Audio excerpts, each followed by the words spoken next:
This will be the first episode where I have the same shirt from a previous episode. This is a reused jacket. I'm running out of clothes and we're only on week 9. I have 9 shirts. I have 9 shirts. That's actually a lot of shirts if you think about it. Constant rotation. Yeah. Welcome to week 9 of another podcast. We're here again, doing it like we normally do. To disappoint our mothers. Yes, we're here to disappoint our moms with our life choices. How was your Thanksgiving, Donnie? I know you hosted. Well, I'm going to send you a picture real quick. Is it a picture of your Thanksgiving? Part of it, yeah. It actually is, yeah. Is it a picture of the turkey that you... I put this on Instagram and my fried? cousin... Yes. And my cousin said... that's how I got pregnant. Look at the picture. There's nothing here. Let me see on your phone. How she got pregnant? Yeah. What? She got pregnant from... No. She said that's the position. Oh, that's the position. Yeah. She's like, that's how I got pregnant right there, bro. Okay. All right.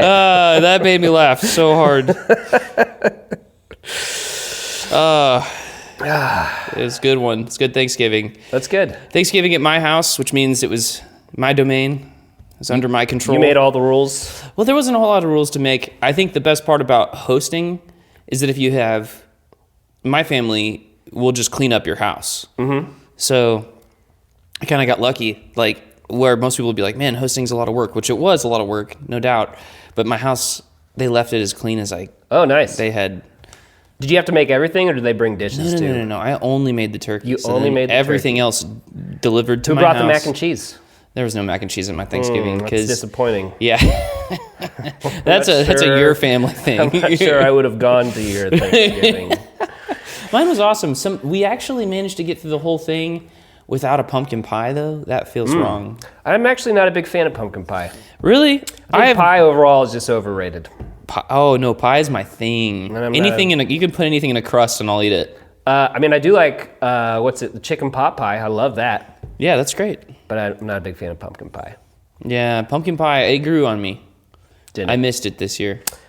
My dad makes a pretty good pecan pie, but that's about the only pie that apple pie is good too. I guess I'm a eh. You gotta like pie. I think if pie. you say you don't like pie, that's like me being like, I don't like you too. Which is like, yeah, but there's so many good songs. Mm-hmm. Yeah. I tried to ask you this question last episode, so I was asking you again. Do you remember what your first job was? Do you remember what my first job was? Yeah, I remember my first job. What was it? It was hiding from my boss. Hiding from your boss? Yeah. How? I had a boss who hired me to do one job, and that was the thing he didn't want to do. Okay. Which was unload this truck twice a week. Truck would come to, I worked at a carpet store. A truck would come to the carpet store and would unload a lot of this foam padding that goes under carpet. Mm-hmm. And my job was to unload and organize the pad. It's because it's the only thing he didn't want to do. And he's like, listen, my boss, this is my boss speaking to me, the guy who owns the place does not want me to hire you. But I am not going to do this job. Like, I refuse. I'm in my nice clothes. I don't want to get sweaty every week. So you're going to do it, and I'm going to hire you.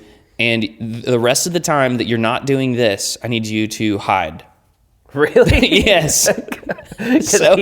Because his boss didn't want you around. Right. So he was hiding you from his boss. Yes. He was paying me a part-time salary to hide. You have 2 tasks. Yeah. Unload the carpet. Yes. And do not be seen. Yes. So it was really fun. But it was also, if I'd have known, like, I always felt really guilty about it. So the whole time I was there, I was guilty all the time, which was hard because it was harder to pretend like I was working than to actually work. I had one other job that I had was to put up these carpet samples. Mm-hmm. So people would come in and look at carpet, and they would bring it to their houses and look in like whether or not they wanted to buy it or not or whatever. And then they'd bring them back, and of course they just throw them somewhere. And my job was to organize everything. So it was a good job for me because I like that kind of thing. I like keeping things straight. But the hiding part was really difficult. Did you ever get caught? All the time. The other boss saw you? Oh, yeah. But I would just disappear. I'd be like, pew! You never saw me. Yeah. I would definitely stay out of everybody's way. One of the things I would do is build forts, like in the warehouse, because it was a warehouse. So I had you would build forts like on. Yeah, you remember that? I did that too. Yeah, you remember that Dane Cook? Yes, employee of the month. I did that. Same thing. Yeah, I absolutely had a zone. I did too. I had a full-on zone that I'd be like, hammering out some snake. I did the same thing. So I worked in a warehouse. I saw the employee of the month movie where they had like a whole just hangout spot in all the boxes that they made. Yeah. I did the same thing. And when I would go to work, if I felt tired, I would just go up to my little hideout spot and take a nap. No way. I literally would. I did it multiple times. And Ben actually worked there with me, and he helped me make the fort. Eventually they found it, and Ben got fired, and they kept me on. What the I don't know. So what that means is they didn't care about the fort. They just wanted to fire Ben. I guess. I don't know. I never understood why I didn't also get fired. Did they know you made the fort? They know that both me and Ben made the fort. But they fired just Ben. But they fired just Ben. Well, that's because, okay, listen, if you're a manager of anything, and believe me. Wait, I got to say this. One time I was napping in the fort when they noticed that there was a fort. They were like, "Do you guys see that up there?" And I'm like in the fort napping. I can hear them talking. I'm like, oh God. Oh God. And so I had to wait until, and they were, be like, "Who did that? Why would that's so dangerous? Who's the idiot?" And so I had to wait until they left. And once they left, I crawled and went down on the backside and just turned the corner like I've been there the whole time. Oh, hey guys, what are you guys looking at? Inventory. What are you looking at up here? What's up there? Oh, weird. That's strange. It's pretty cool. Ben probably did That's that. right, a freaking awesome fort. Wondered who the genius was that did that. That's amazing. Wish I had a fort like that. Okay. Yeah. It's funny that you did that too. Oh, yeah, absolutely. Yeah. Did they not care about your fort, or did they ever find Nobody your fort? cared. Okay, listen. The guy who hired me literally would say to me, "Just look like you're doing something." So he taught me the wrong thing. But I also learned some other lessons from him, though. I learned, he told me this acronym, OHIO. Only handle it once. Or, and he also taught me, keep it simple, stupid. So kiss Ohio. Okay. So he would he was a real particular guy. I almost wish, I wonder if he's even still alive. He was like one of these dudes you could tell was like a huge nerd. Oh, really? Back in the day. Had this like chip on his shoulder for like cool guys, Mm-hmm. And when I got to know him more and more, he would tell me more about his life. And he was really obsessed with like line dances in the 70s. Oh, really? Like he used to like wear the studded jeans and the bell bottoms and everything and like go do Saturday Night Fever stuff. That was like his thing. Oh, really? You could tell that he kind of had this whole "my best days are behind me" situation. Oh, really? So he must have been a little bit older. Yeah, he was a little older, and I don't know. Kind of a bummer hanging out with him, honestly. Like hide from my boss. Hide from my boss. It kind of just looked like, if this is your life, I don't want any piece of this. This guy's life, he was always real angry, had something in his craw, all the time. So that was, that was my first job, and I was happy to get out of it because I only worked there for maybe a year. Oh, really? Yeah. And I got a job at a grocery store where I worked my butt off all the time. I remember that. You were like, what, a bag boy or something? Yeah, at first. First I was a bag boy. When I left there, I was managing the front end. I remember this, yeah. Yeah. I was a bag boy at first, and I loved that job because I was just busy all the time. I wasn't having to hide from anybody. I just had something to do all the time, which I actually liked a lot more. You're supposed to be there. Yeah, right. Yeah, no one was like, "Who hired you? Who hired you? How come you're still here? Get out of here." Man, did you remember being that young and just feeling guilty all the time? Was that you? No. I felt guilty all the time. I never really spent much energy feeling guilty for anything. Even whenever I would cheat through school, I just thought, got him. Man, I don't know why I was different in that way. I literally felt like shit for everything all the time. I think the only time I would feel guilty is when I lied to my parents or something. Yeah. That's when I would feel it. No, I felt terrible all the time. Well, I didn't feel terrible all the time, but you know what I mean. Yeah. I was always like, someone's gonna find out what an imposter I am, or what a a bad child I've been. Man, that just brings up so many memories thinking about that time. So I started working I was 15, and then when I was 16, finally got to drive the little black car, and that's whenever I started really working over there because I could get more hours because I wasn't having to get dropped off or anything. I remember being really nice to the guy in the photo lab. Do you remember photo labs? Yep. Well, this guy in the photo lab was as gay as the day is long. This dude is super duper gay. And I just thought of him as really sad. I didn't know. In my head, it hadn't clicked that there were gay people. To me, it was just this sad guy. And so every day I would come into work and I'd go talk to Jory. Hey, Jory, how you doing, man? You doing okay today? You know, and we'd have these conversations, and he was like, yeah, I'm doing okay today. You know, and he'd be all sad. And anyways, I got this crush on this girl that was also one of the cashiers at this grocery store. And finally, I got the nerve up to talk to her. And she's like, you're gay, right? She said that to you? Yeah.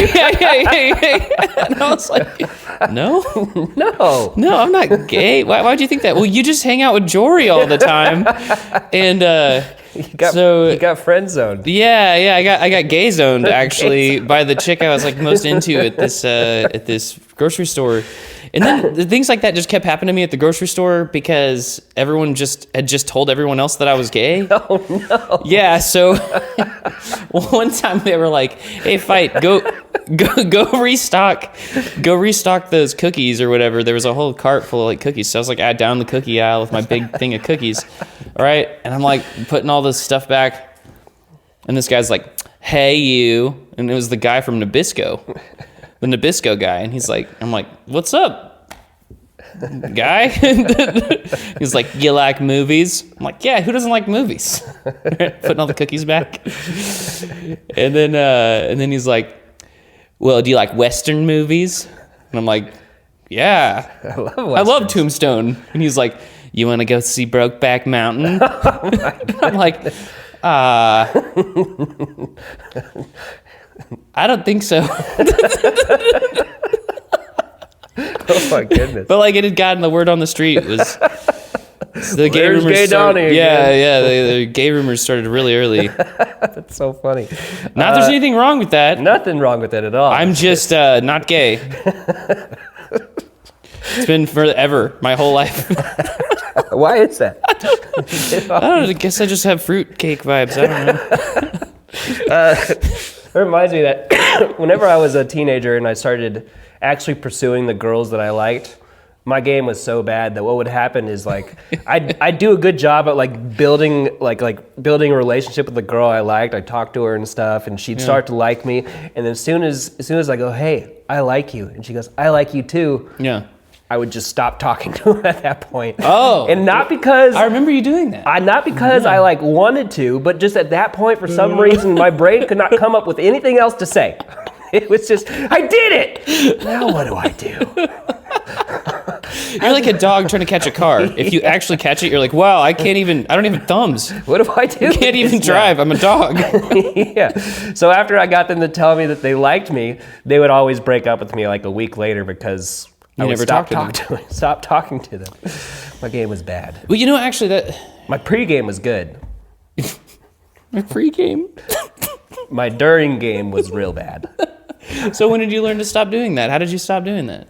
I don't know. It just I just grew up, I guess. We all had little girlfriends and stuff when we were all hanging out with each other, but like when was your first like girlfriend like relationship? I think Lauren, my wife, was like my first like real relationship. That's crazy. So you dated everybody else, but you didn't have like relation. No, yeah. Even so, every relationship I had before Lauren, I was the one that got broken up with. I never broke up with anybody. And every single time I got broken up with, I was just like, all right, like no emotion. Didn't really affect my mindset at all. But whenever me and Lauren started dating, it like almost ended early on. And that like crushed me. I could not handle it at all. So that was like I think that's like the only real relationship as far as dating that I had, because I cared so much about it staying intact that whenever there was a chance of it ending, I like mentally was breaking down. and didn't want it to happen, so I fought for it real hard. Everything else, if they were like, we're done, I'm like, okay, cool. Guess I'll go play Smash Bros. Or something. Wow. Excuse me. That's so interesting and different than the way that I was always. Everything was crushing me consistently. Like, man, I felt so much negative emotion around like the end of a relationship, and I fought so hard for relationships. Even whenever we were like 13, 14, and I was like talking to you-know-who or whatever on the instant messenger or whatever, there was always so much more at stake for me. I wish it wouldn't have been like that. It's weird because we just came out programmed a little different in that way. I mean, I think That's everybody's wild. programmed a little different. Yeah, now I've finally gotten to a spot where I can casually, not in a bad way casually, but casually approach relationships like, well, we'll see where this goes. Yeah. That's a new thing for me, which awesome. is actually really cool. That actually is a point that I wrote it down in my notes because I really want to talk to you about this idea of relational permanence. Okay, like whenever I was dating as a younger guy, relationships didn't seem permanent to me if they weren't constantly in my face. Like if we weren't constantly talking or constantly connected in one way or another, it was really hard for me to be alone. And I know that people talk about like, well, you need to be good with being alone before you're good with somebody else. I think I finally understand that. Yeah. For me, because for me, I didn't, they say cats don't have object permanence, where like if a cat, I don't think this is true, but I heard this maybe it's true about cats. They walk into a room and let's say that there's like a red ball in the room, and then you take the cat and you stick him in another room and shut the door. They don't remember what's in the room. They don't remember, like, there's a space over here on the other side of this door that has a red ball in the room. They don't have object permanence. If you open the door, they'll be like, oh my God, there's a whole other room. And then they really interested in what's on the other side of the door because they can't remember. That's how I was with people.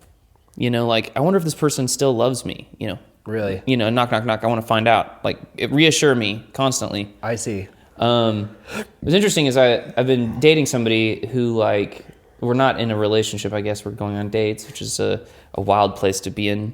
But going on these dates, and this person and I were hanging out, and then we had made loose plans. You know how people are like, hey, we could hang out tomorrow, but they don't actually, like, lock it in? Yeah. So we had kind of done that thing. And then I totally didn't hear from them the whole next day. And anyway, so I texted them, like, hey, how was your day? And then didn't hear from them at all. And normally they didn't respond to my text message. Normally I would freak out. The old me would have freaked out and been like, oh man, like, what the heck's wrong? Like, what have I done? I guess they dropped off. And like, my brain still did that. It catastrophized. It thought like, oh, well, I guess, that I'm not really that special to this person. They're not really considering me anymore. Anyways, fast forward today, I get this text message that was like, I am so sorry I didn't reply to your text message, blah, blah, blah. I have had a fever. I've been sick. You know what I mean? Right. And your brain's whenever, I guess old you in that scenario would create negative scenarios like, oh, she hates me. Well, I mean, it still she doesn't like me. But in reality, all it was she was just sick. Yeah, absolutely. It's crazy. And so that... I think a lot of people do that. Yeah, I think everyone tends to do that, but some people to a more degree. Right. I definitely suffered way from that kind of thing. And I wonder where it comes from. I don't know if it's just a normal thing. I would do that whenever I was a teenager. I would do that all the time with like girls that I liked. If they didn't respond, I'd be like, what am I doing wrong? Or why don't they like me? I would create those negative scenarios in my head whenever people wouldn't respond to my text messages or answer my phone call. So I think everybody does it, to an extent. Well, I think the coolest thing about that is that whether this person I'm going on dates with or not just was like ignoring me or had emotional reasons for not talking to me or whatever they were, the coolest thing I could possibly do is chill out. Yeah. And that's always the right move. Yeah, it is. It's almost always the right move to chill out. There's this like... I can't remember what world religion that isn't Christianity, whatever, had this concept. It might be Taoism or Hinduism or whatever, but it's called wu-wei, this concept of go with the flow, like literally like a river flows. Like, don't buck the tide. Like, don't try to swim against it. Just accept what is and like exist in a state of calm. And I don't even know if I'm explaining that concept right, but for me, everything goes better for me when I go, it's okay. Yeah. Even if the worst thing in the world happened, everything will be just fine. And it's weird is that tends to open way more doors for me. Just not catastrophizing things.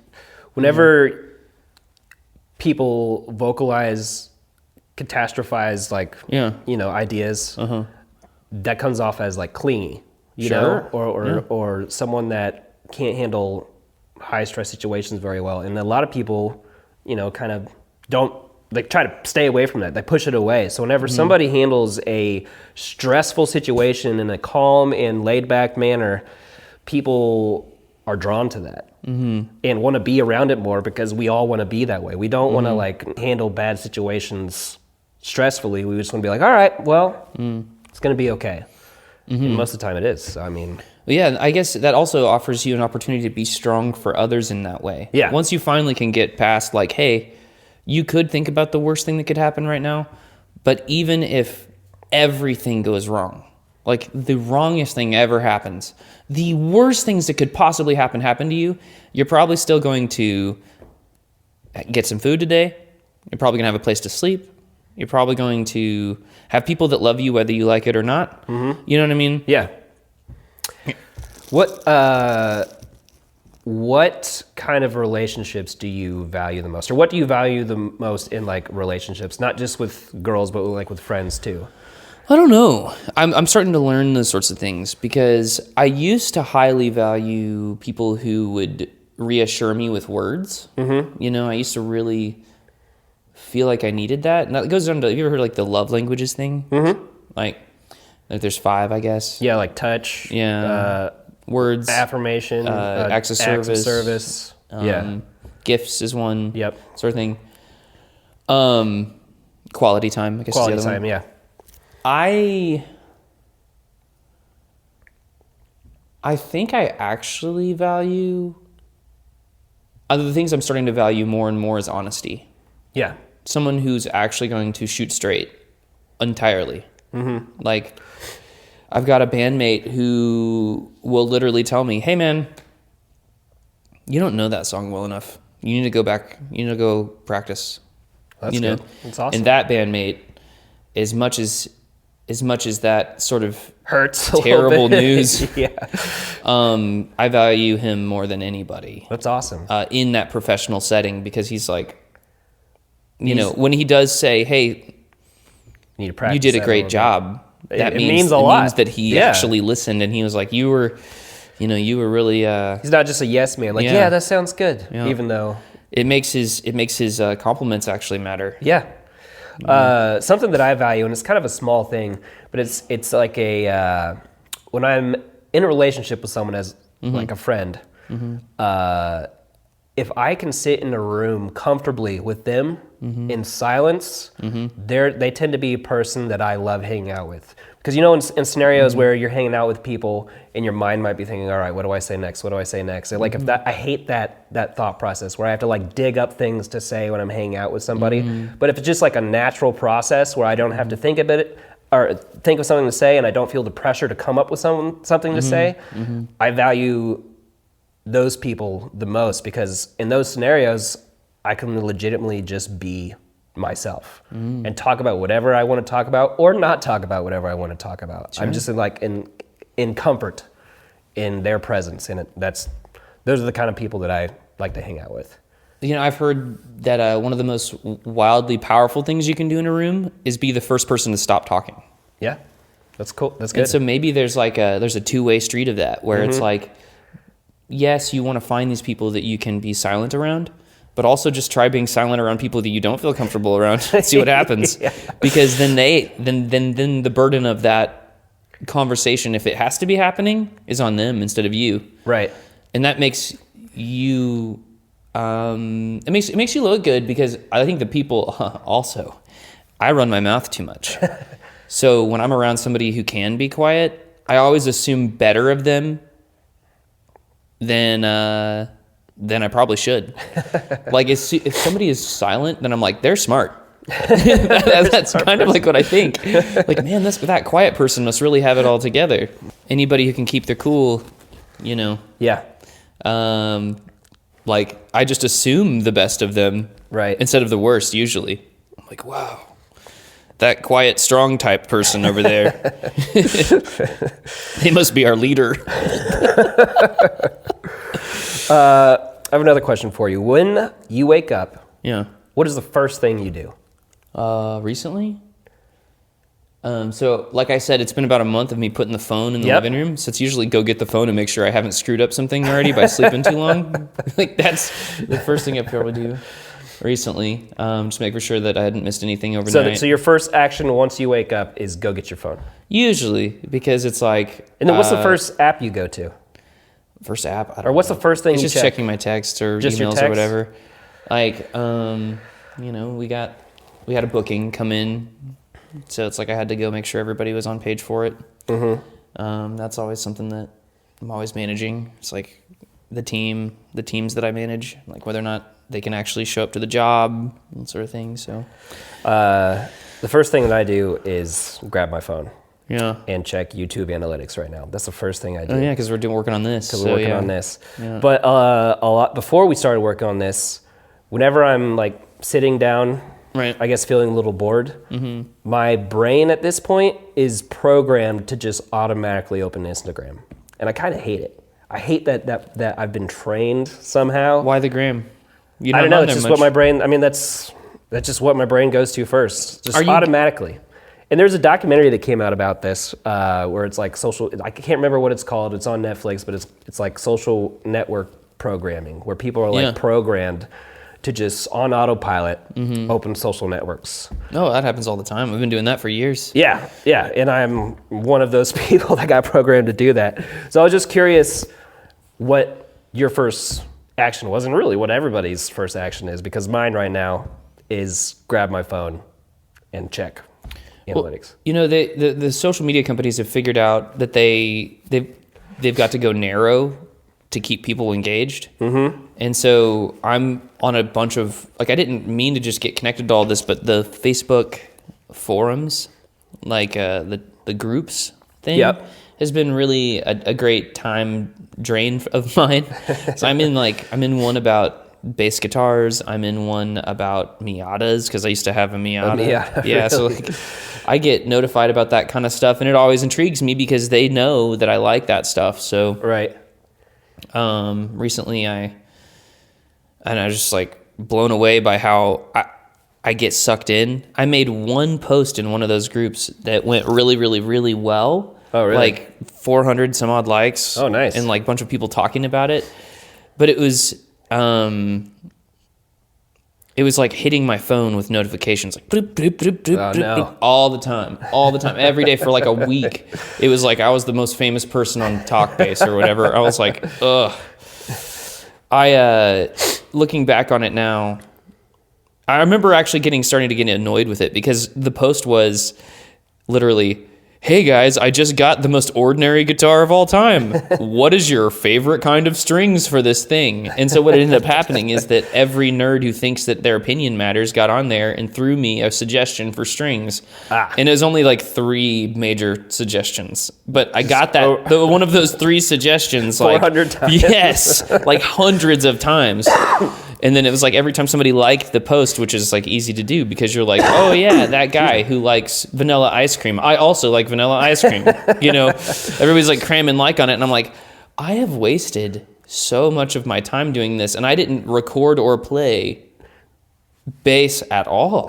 I only talked about bass, and I already have my opinion of those 3 string brands like already figured out. So like, I just realized that I was just wasting a colossal amount of time, but they know how to do it. They know how to program us to do that. I think the thing with Instagram particularly is that everybody sends me funny stuff. Yeah. And I send everyone else funny stuff, and I will get I might get 15 notifications of just like absolutely dumb content that everybody's swishing around the internet.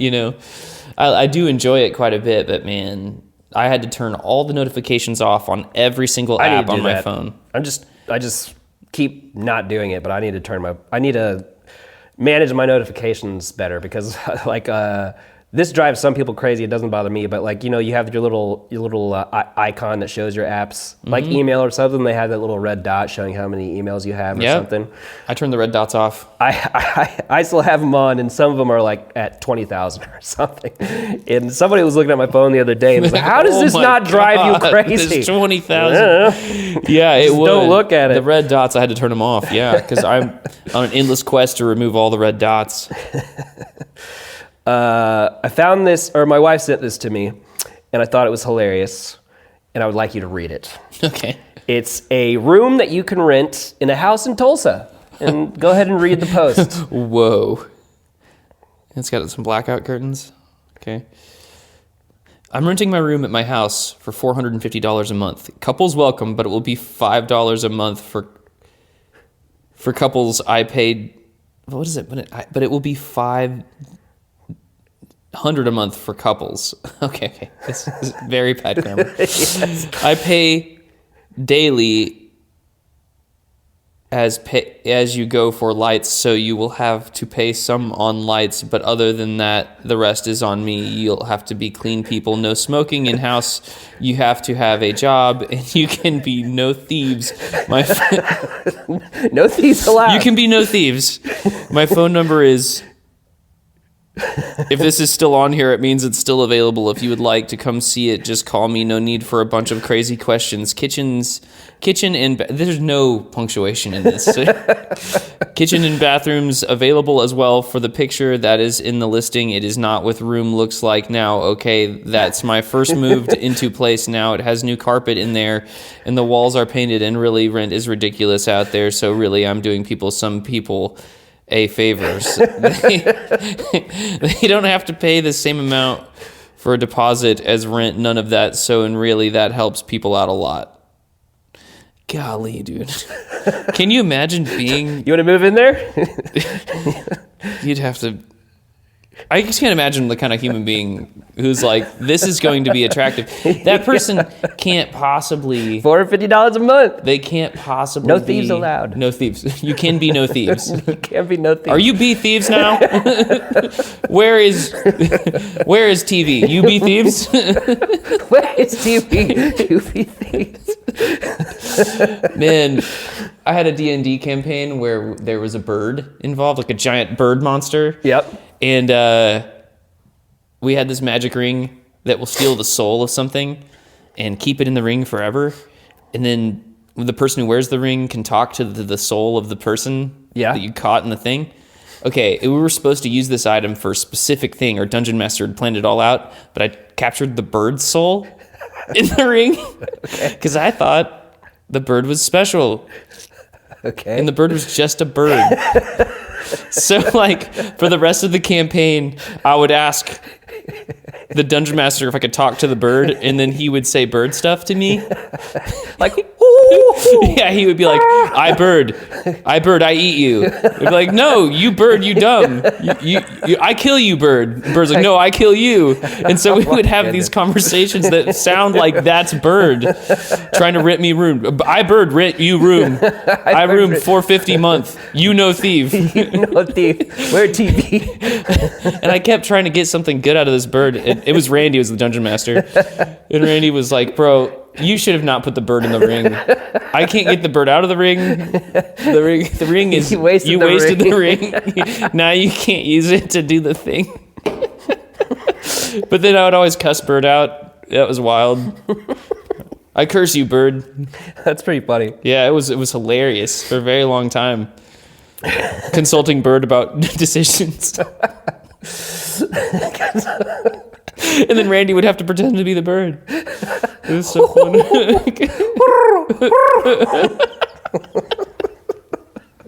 You useless bird. Yeah. Why did I put you in this ring? Yeah. And I was wearing it, so I was like, me and bird, you know.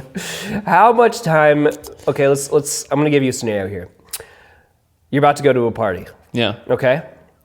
How many times in your life have you looked into a mirror and practiced what you were going to say as soon as you got to the party? You know what? That wasn't something I did a lot. You didn't. I feel like you probably. I did. You know what? Practice your entries. My mother used to talk to herself a lot. Really? Yeah, she would be rehearsing conversations. Oh, really? That she had. And the more I understand my mom, the more I'm like, I get why she does that now. But she'd be like... She'd be having a conversation. Replaying a conversation that she had? Yes, and then having that conversation again. And occasionally I just hear her say things that I knew were something wildly connected to, like, because of Jesus or whatever. Or like, really? Yeah, like this is back when I was a kid. I was always around her. And, man, I've been doing that. You've been doing that? Oh, yeah. I didn't know that. I'll catch myself, like, saying something. I'm sure that my roommate's like... I've done that before. I've replayed conversations in my head many times and thought... And come up with something better that I should have said. Oh, yeah, that'd have got him. I would have totally, yeah. Yeah, I've definitely done that. Should have said that. Replayed the conversation in my head and go, oh, man, it would have been so much better if I would have said that instead of what I did say. Oh, you know what's funny? Is that you've ever said something super stupid? I've done that many times. Yeah, and then you got your foot in your mouth and you're thinking about it for a week and no one remembers. No one remembers but you. Yeah. But it haunts you for life. You torture yourself. Like, man, if I'd only not said that. I talked about that in a previous episode, that I have a few instances from my life in the past where I said something so stupid. Yeah. And sometimes I'll just be in the shower and my brain will just remind me of it. And I'll just be like, God, really wish I wouldn't have said that out loud. It happens to me a lot. There's I can't keep on letting people know I'm a Nazi sympathizer. This is the worst.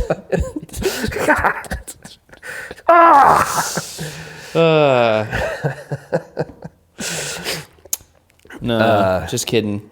Jared doesn't like Nazis. Neither do you. I hope not. No.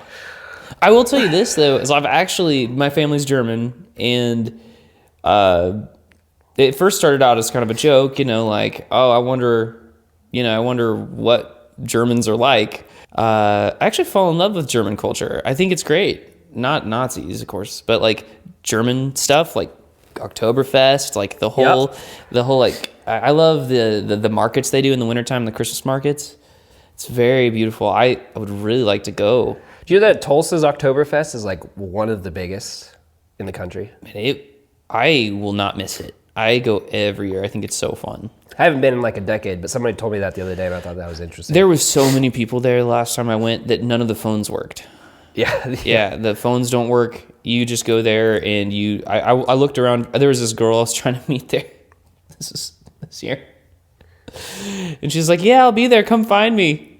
I spent 2 hours walking around Oktoberfest being like, never found her? Where is the girl? Where's the girl? And then I went home very sad. Grab a beer. I went home very sad. You did? I was like, were you not full of beer? I was full of all sorts of stuff. I was full of everything you could possibly imagine there. But I couldn't find her, and I felt sad. I felt alone, sad, and kind of hammered. And then I went home by myself. Sounds like a great night. It was awful. I'll never do it again. You have to, with Oktoberfest, you got to show up together. You have to plan to be there together. I guess it's like Disney World. Like, you'll just get lost and you'll never find your people. Yep. I think that's happened to me before, where we all plan to go meet up at Oktoberfest, but the entire time we're there, just looking the for each whole other. Group is never completely together. It's like, oh, there's Jeff. All right, Jeff, where's Randy? I don't know. I haven't seen Randy. I'll go find Randy. He's with Steve. Hey, Randy. Okay, we'll where's split up. Jeff? Okay, gang, let's split up. It's like Scooby-Doo, and then you just never find each other. Yeah. Clearly, we had some different perspectives on a lot of the same events in our life, but one of them I wrote down to talk about specifically about the anxiety you have around pleasing other people. Mm-hmm. And as we've gotten older, we've came to a place of maturity, I feel like, where you go, what other people think really doesn't matter. Right. But did you experience a lot of anxiety around pleasing other people whenever you were younger? And what did that look like for you? Yeah, I think the need to please people has actually held me back somewhat in life. How so? Well, I love making content, and I've held back making some because of worrying about how other people see it or take it. Like I didn't want to disappoint people. Like I didn't want to make something bad. So rather than posting something, I would just not do it just to avoid making somebody disappointed in me. And really that just is like, our parents or something. Like if I had a joke that I wanted to say and it was maybe a little bit spicy. a little spicy or something, I just wouldn't post it because like, I don't want to disappoint my mom. Right. But I've kind of gotten over that. And also just, I've held back from making content because out of fear that people will just think it's stupid. You understand what I'm saying? Yeah. And that's also held me back over the years. And I've gotten... Like no doubt, it's stupid. Yeah. And you know what? I have posted a lot of stupid things. And I've just gotten to the point now at this point, like if I think it's funny, that's all that matters to me. If I find it interesting, that's all that matters to me now at this point. Because I have a strong desire to be able to have the ability to make a living off of content because I love making it. And I've always loved making it. I made stupid movies whenever I was a kid. Oh, yeah. And so... lots of fun doing that. So, yeah, I've definitely experienced anxiety and, like, worrying about disappointing people. And at this point, I've just started to care less about it. And it's actually opened some doors for me. How so? Just being more out there and more, like... seen and people and some opportunities have come up. It's just like gigs or whatever because I've been more just vulnerable as in like posting just whatever I want. And whenever you're out there, people remember you and be like, oh yeah, he does that Jared, thing. Jared does that thing. Okay, can you help me with this thing? Yeah. Like, yeah, sure, whatever. So that's how it's opened doors. Working here on this podcast, which is a wildly fun thing to do, right, has had me thinking a lot about being in front of people, and in this case, and now it's coming up on hundreds at this point. Yeah, which is it can be really freaky. Yeah, and very scary. Like I love that Rogan says like don't read the comments. Yep, like don't read them. I do read some of them because Nate is always commenting. So like I was like, well, what Nate thought, Yeah. But Nate, the difference between reading Nate's comment and like just anyone else in your life coming out and saying, talking their opinion about whatever it is that we're doing or whatever it is that we've said or going to say or whatever, if somebody really cares about you, like really cares about you, they will take how you speak and what you're speaking in the best possible way. Right? They're acting in good faith. Right. And this is very risky to me.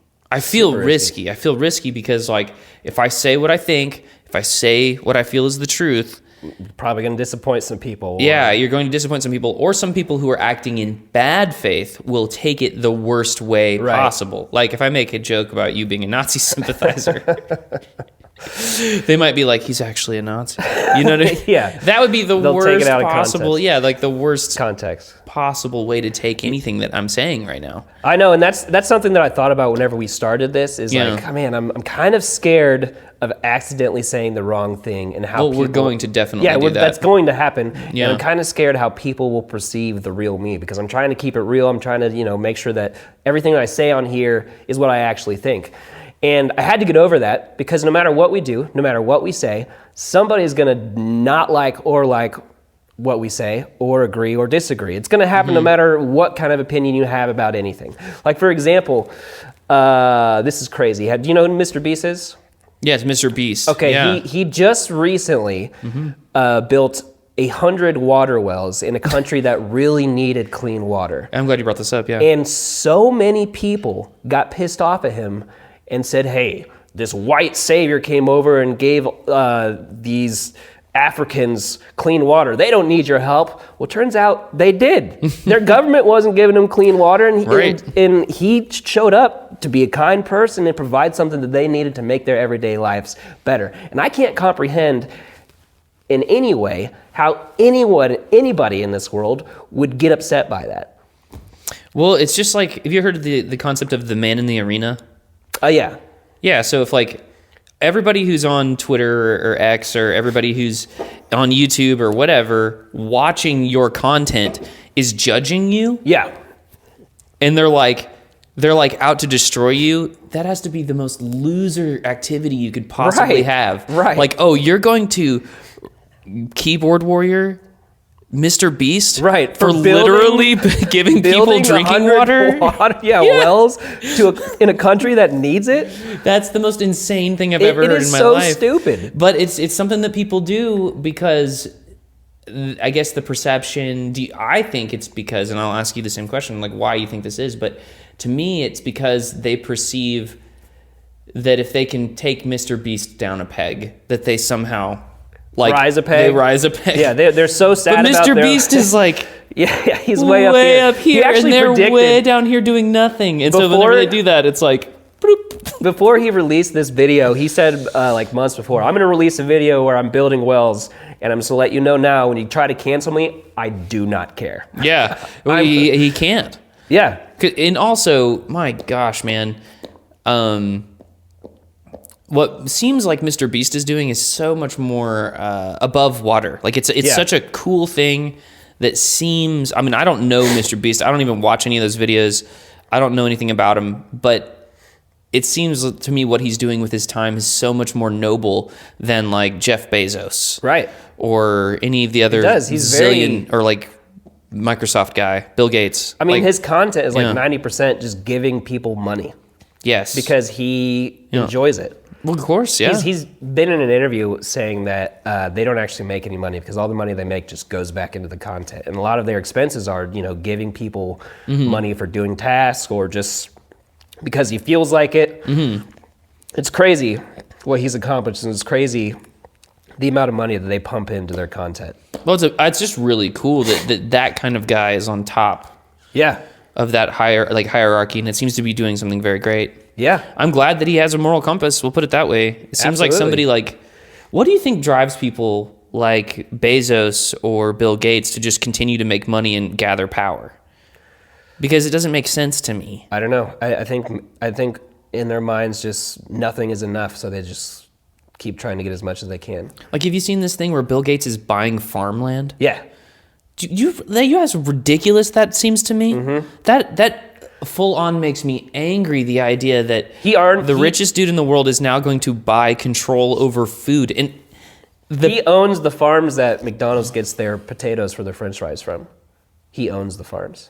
That's crazy. And so then there's a middleman. He's now the landlord over the farmland. That the guy growing the potatoes is no longer the guy who owns the land growing the potatoes. Mm-hmm. Now it's Bill Gates leasing or allowing the farmer to grow the potatoes. Yeah. And that guy is making less money than he was because now he has to give Bill his cut of potato money for McDonald's to make fries. That's so, like, that is beyond, like, absolutely screwed up to me. Yeah. And I think about a guy like Bill or a guy like Jeff Bezos and about how they're literally more powerful than any, like, king. Yeah. Like, the King of England in the Dark Ages was not as powerful as, like, half of what Jeff Bezos can do right now. Mm-hmm. Like, that's just... It literally, it's like comically, he's like Scrooge McDuck. And I love rich people. I tend to be one. I like the ability, or I like capitalism because it gives us the ability to make enough money to feed our families and gives us an opportunity to go for our dreams and to make a nice living. I do think that there's, like, once you have enough, you don't have to keep trying to get it all. And if you do get it all, do what MrBeast does. Build 100 wells, Well, that seems like the right way to be. Make a difference in the world. Like, MrBeast is the correct, what do you say, like the good king. Mm-hmm. Whereas, like, Jeff Bezos is like Scar from Lion King. Yes. You know what I mean? He's like greedy and like has an unquenchable thirst for power in the weirdest way. I wonder if, like, I know my opinion matters not, and he's never going to see it, but, like, does anyone saying that to Jeff, like, Jeff, I don't know. I have no idea. one yacht is enough. You know what I mean? Well, you don't need two. Yeah, like you can't even ride on both at once. I'm sure he gets all kinds of letters of people telling him that he should give money to certain But nobody things. close to him is ever going to say that because they're like, they just want to suck the teat of Jeff. Right. You know, they're probably, they want his money or they whatever. don't want to make him their mad because power. they're probably benefiting from it somehow. That's wild. This actually brings up a topic that I wanted to mention to you. Do you know anything about the FTX collapse? No. Okay, so FTX was a exchange, a crypto exchange where a bunch of people had their money on, and And there's these guys on an island that were... Sam Brakeman-Fried was in Bahamas. He was the guy that was running it all. Anyways, and they had like sponsors like Tom Brady. Right. Right now, that's the only one that's coming into my head, Tom Brady. But so he was a gigantic donator to politicians, both on the Democratic and Republican side. And they lost like $1 billion of customer funds. And so they're going through this lawsuit, and they're trying to regain the customers' funds so they can, not lose everything. But he donated over $500 million to different parties of customer funds. And I've always wondered why, if we found out that wasn't actually FTX's money, they found out that that's customer funds that they just mismanaged and then donated to these politicians so they could get bills written that they wanted to make happen. If we're all aware of that now, how come those politicians Aren't in jail. aren't giving the money back? Sure. Now that we know that the customers' funds is actually what they got. Right. How come that's not happening? Well, I think it makes perfect sense. Large organizations tend to become corrupt. That's what happens. They become corrupt eventually.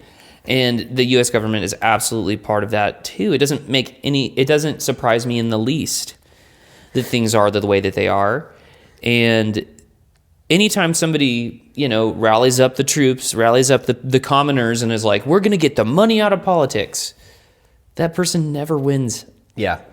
That person can't win because the people in charge have no vested interest in letting someone turn the tables over. Right. And right now, it's easy to get a bill passed, I feel like, if you have a lot of money. If you have a lot of money. Absolutely. It's super easy. Yeah. This brings me to another point. So recently, in San Francisco... Well, what do you think should be done about any of that? I think that if the evidence shows that the money that was donated to these politicians was not actually FTX's money, but it was actually customer funds, the right thing to do, a government is supposed to be there for the people, right? Right. It's supposed to take care of us, make sure we're taken care of, and manage our country.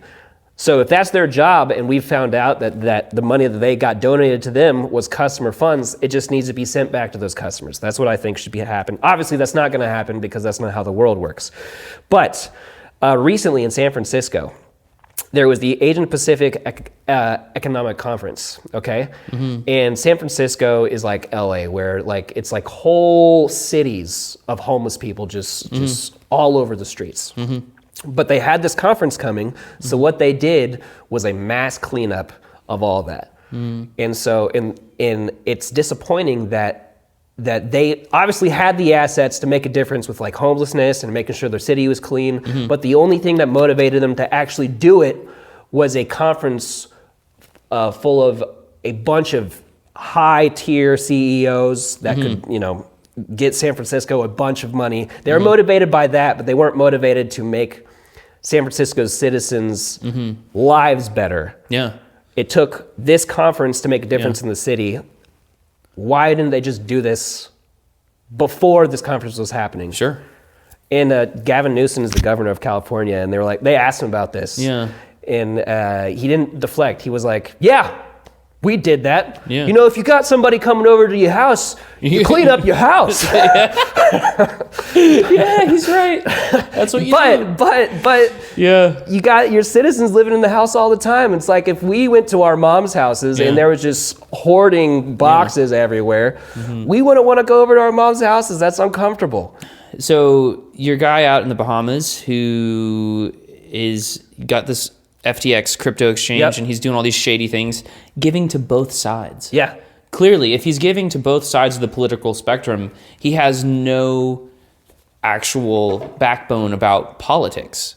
He's only serving whatever purposes he had in giving that money to these people, right? And so that's wild. That's wild. So to me, I've always thought, because my dad used to say things like this to me, but now I really actually believe it, and I hate that I feel like he's right. Both sides are so bought that whenever we're talking about Democrat and Republican, we're actually talking about two insane things. Yeah. Two things that completely don't represent people at all. Right. Like, at all, in any way. And then they use hot button topics to keep us divided. Yeah, it sucks. Like, if we like, man, I would love to understand economics in the way that sometimes my more liberal friends who went to school about it and like really have a passion for progressive ideas, like they really do care about people. Right. That gets beat out of them very fast when they actually get into the real world. But that idealistic nature needs to be there to pull new ideas out. Right. And then all the conservatives that are like genuinely concerned about values and how society should be organized in a way that is functional. Like, man, we need those two people to be in the room together talking about all this stuff. Yeah. No one is incentivized to do that. No, they want us They're to be absolutely They want divided. us to be divided, not open to conversation, Yeah. and pissed off when someone doesn't think the way that you think. Oh, and we're told to be that way. And I've seen it happen. Like, I have a family member that I watch who hook, lines, and sinkers the left, like, hard. Mm-hmm. And I'm like, man, like, I get it. Leftist ideas, they're attractive because they're revolutionary, because they're new, they're different. But, like, watching them, I remember whenever leftists, like Democrats, and I'm speaking like I'm not a left-leaning person, but, like, we used to be anti-war. Mm-hmm. I remember the Democrats being like, these Republicans are crazy. We can't go to Iraq. That's stupid. This is just some trumped up thing. There's no mass destruction. There's no weapons of mass destructions. What are we doing sending our boys out there? That used to be a leftist thing. Mm-hmm. Now everyone's like, rah, rah, sis, boom, bah. Let's get into Ukraine. Let's go pound some Israelis because the people in Gaza are unfairly being treated right now. I just can't even believe what I'm seeing, like how flippy floppy everyone is. It's just because there's this, like, you're supposed to think this way on something so nuanced and so difficult and so, there's so many atrocities on both sides of that line. There absolutely is. It's so difficult to make a decision. I can't believe what I'm seeing where people are like, without thinking about it thoroughly, going straight to social media and being like, this is my side. I'm picking this team. And it just blows my mind. I think the peak of that, where it's like people aren't open to conversations, was in 2020 when we were all locked in our houses. And I think throughout Biden's presidency, people have started to lean the other way, as in, like, people are starting to have more conversations now without immediately getting pissed off if somebody is saying something that they disagree with. Well, I think we've all decided that, like, the guy at the top is just a clown. He is a clown. Like, whoever wants that job is an idiot. Yeah. It's not been. Well, I think it's really funny to see, like, when I go, like, this Thanksgiving, I was being at home. We didn't talk about any of that. Yeah, you really don't want. My family finally learned. Yeah, we don't talk about that. Yeah, really talking about politics is not that fun in a room full of people, because you're just opening up the door for someone to get a little bit too spicy. Right. And well, it's also so funny is because, like, you can run that conversation all the way into the ground. Yeah. And it's like, orange man bad. Okay, fair enough. Old man stupid. Okay, get it. I get it. Yeah, it's the same. But like, both of those dudes. Man, nobody's happy about how any of those guys did. I mean, I don't know, being the center guy who's, I've definitely started to lean libertarian. Yeah, libertarian is where I think Less government. so many of us actually are. Yeah. They even people that don't. Well, I kind of have this really dumb thing that I say. Let's hear this dumb thing. Because I don't fully know everything that I'm talking about, and I'm sure that I'm wrong. But I say I'm a communist with my family. Okay. Right. All right. So communist ideas really tight. Like this would be my immediate family. And then outside of my family with my friendships, I'm a socialist.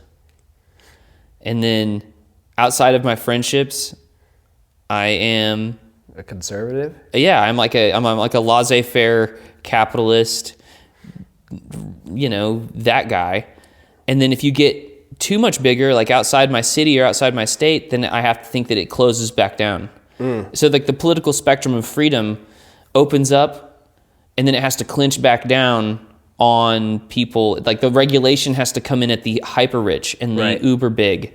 And so I want small government, because those people, the bigger the government is, the more hands in the pot. Yeah. You know what I mean? Opens the door. The bigger the government, the more opportunity for corruption. I feel like the common citizen should be allowed to excel as much as they possibly can. But as soon as they start amassing so much power that they're now more powerful than like a state, that person has to get clamped down on with the same level of regulation that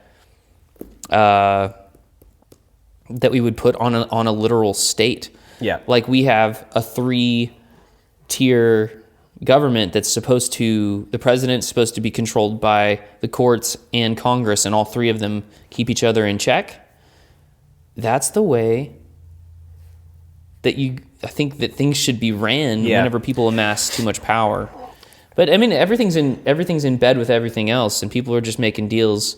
You don't have to be a conspiracy theorist like George Carlin. You ever heard of what George Carlin says, the comedian? He says you don't have to be a conspiracy theorist if you can just see where interests intersect. Right. There's no conspiracy. Those big forces that have interest in making money are just going to do wild things to make more money. So I don't know. And I say that I'm talking like I'm talking like the way Democrats used to talk when I was a kid. Right now, but the things that I think put me wildly on the right, strangely, it's just so weird now. Yeah, if you feel like you're misrepresented politically, hit the comments. Yes. Tell us what you think. Yes, I am interested in what anybody thinks. So people please, who are watching this, it would be really nice to hear whether or not. I would love to hear your takes. We're approaching an hour, and I want to do my favorite segment. Oh, you want to talk about dad jokes? I want to hit the dad jokes. You want to hit dad jokes? I want to say dad jokes. No, okay. So, you got some ready? I got you some ready. You got some good ones today? Yeah. All right, you go first. All right, how do you make an egg roll? How? You push it. You push it? There's an egg. You just push them, and the egg rolls around. It's round. It'll roll around. That's correct. Yes, that makes a lot of sense. Why do actors always say break a leg? I don't know. Why? Because they love being in a cast. Man, I dated some thespians. Oh, yeah? I do not recommend it. Not a good experience? Never a good experience. I've not liked a single. In fact, I have hate for thespians. If you're out there and you're a thespian. Just a little bit of disapproval coming from Donnie. Yeah, I've been hurt. We don't hate here on another podcast. I have trauma. A trauma. There you go. Thespians. There you go. Got some trauma from thespians. Look, I realize that not all thespians are bad, just the ones I dated. Just the ones that were around you. Maybe thespians don't like you very much. They shouldn't. They shouldn't. There's something weird that happens to people who pretend to be someone else their entire lives. What was it? Caleb Presley, he was interviewing. He's have you ever, who Caleb Presley is? No. He's hilarious. Anyways, he said once on one of his interviews, he goes, "What's the difference between being an actor and just being a really good liar?" I don't. That's actually what I think. I mean, I shouldn't think that way. I realize that I'm wrong to think that way, but that's That's what That's the sentiment that I Actors feel will like. probably. I'm like, wow, all of y'all, who are you? Do you even know who you are? You know.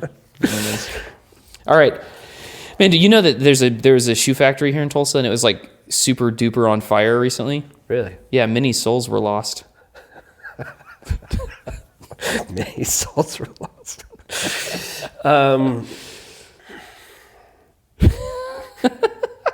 It's funnier you trying to be serious to deliver the dad joke than the dad joke. That's good. Good. That's what I want. All right. I taught my kids about democracy last night. Yeah? I let them vote on what movie to watch and what pizza to order. Okay. And then I picked the movie and I picked the pizza. That's about how it feels. That's representative democracy. Yeah. Pretty accurate, right? Oh man. So I wanted to take a bath last night, but I decided to leave it where it was. You wanted to take your bath. It's so stupid that it's really funny. Yeah. I like that one. What did the right eye? I don't know why. What did the right eye say to the left eye? I don't know. Between you and me, something smells.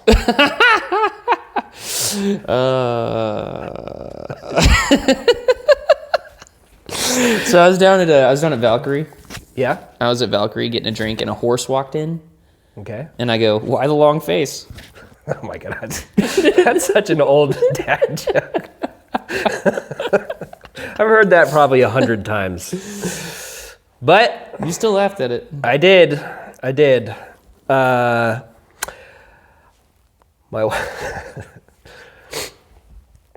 wife thinks a man in camouflage is sexy. Yeah. I just don't see it though. Yeah. Hey, have you heard about this invention that lets you see through a wall? No. It's called a window. Oh, nice. Nice. That's all I got. I got one more. All right, let's hear it. I don't trust trees. Why? They're too shady. I like trees because I'm a ginger. They protect me from the sun. You like shady stuff? Yeah. Should be a drug dealer. No. I don't think my wife would like that very much. Maybe she would. Money's nice. I think I'm pretty positive she wouldn't. Money is nice though. She'd like that part. I think that's all I got. Is it we got enough? We got enough, yeah. Still recovering from the Thanksgiving adventures. Yeah. Even though, I got a lot of sleep. It doesn't feel like I got a lot of sleep. Yeah. It's pretty great, Thanksgiving. Yeah. And at the end of it, got a little stuffed up. Me too. I think Just that like was, normal this time of year kind of stuff. I've been experiencing like a lot more. It's not a cold. It's just I'm Like stuffed. congestion? Yeah, I'm just kind of stuffed for some reason recently. It's just this time of What's year. it about? Weird. But that's episode 9 of another podcast. Thank you for continuing to watch. I checked the analytics. We've got 44 reoccurring viewers happening. So there's 44 of you out there. To our 44 people. To you. That's a lot of people. To you people who keep continuing to watch our podcast, please like this video. Subscribe if you haven't yet. And stay tuned for every week. My words are gone. Jared intends to be making podcasts every week. Every Tuesday, new episodes constantly happening. We've done it 9 times in a row. Next week will be 10. Thank you for watching, and we'll see you next Tuesday.